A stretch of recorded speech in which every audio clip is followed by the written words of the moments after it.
Eyeglasses Talk. The title today is Who Made You? Let me tell you something. We're living in a world that is filled with men and women who are unplugged from God.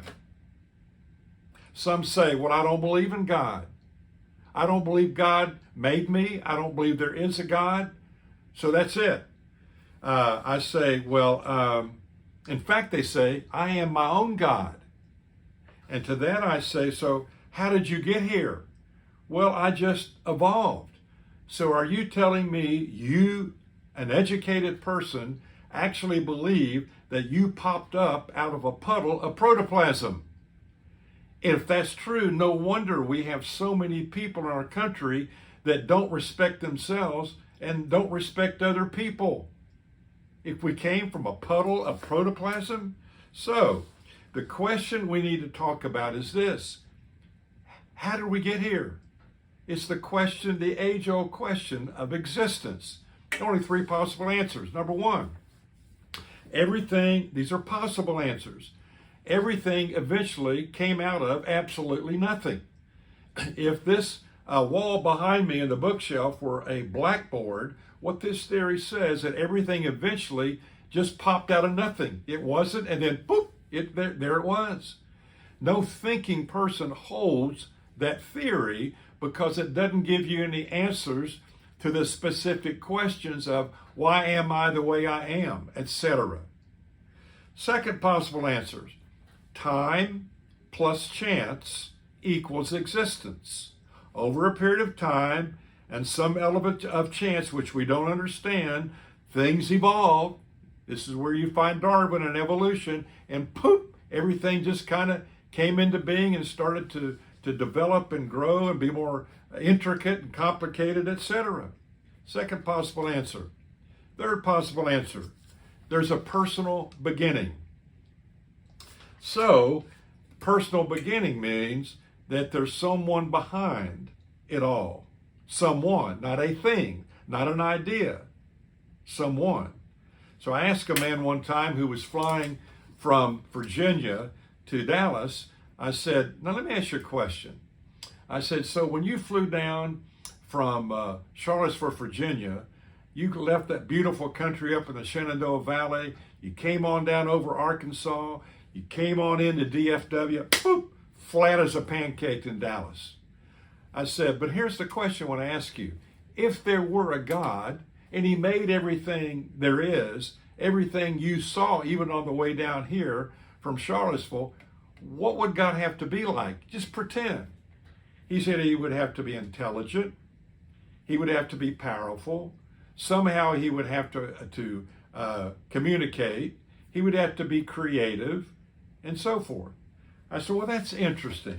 I said, because there's a verse in the Bible that says we have been created in the image of God. After his likeness, we have been made. I said, let me ask you a question. Are you creative? He said, well, I got a little flair for that. Are you intelligent? Well, yeah, I pride myself on being pretty smart. I said, do you realize all the things you said God would have to be like if he made everything, and if there were a God, is pretty much what you're like? There's a match. And when I shared that with this man, this brilliant man, he didn't know what to say. So how do you explain that? If you came from a puddle of protoplasm, how do you get that? If it was time plus chance, and we don't know what chance means, how do you get that? If there's a personal beginning, that's how you get that.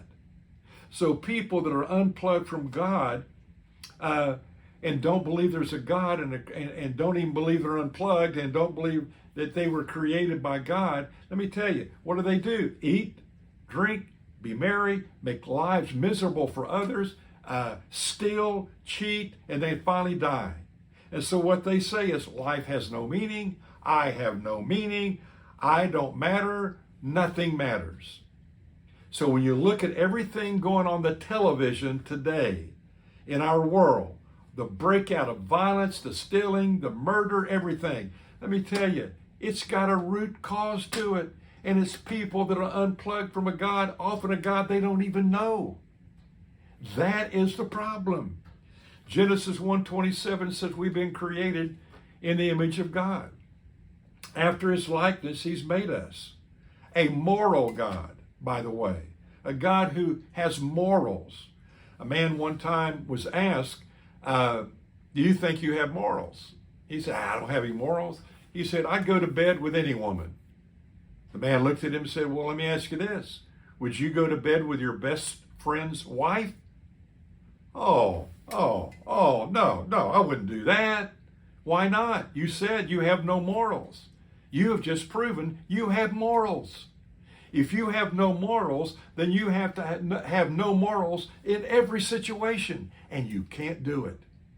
And dear friends, if you're watching this or you give this to someone who doesn't believe there's a God and believe that there's no creator, you ask them that question. Every person has morals, and where do morals come from? From being made in the image of a moral God. So, you better hope there's a God. You better hope he's real, because if there's not and he's not, we're screwed. Let me tell you something to close with. God's real, and he loves you, and there's nothing you can do to make him stop loving you. I want you to get to know that God. And we're going to talk about in the episodes to follow. You think about that.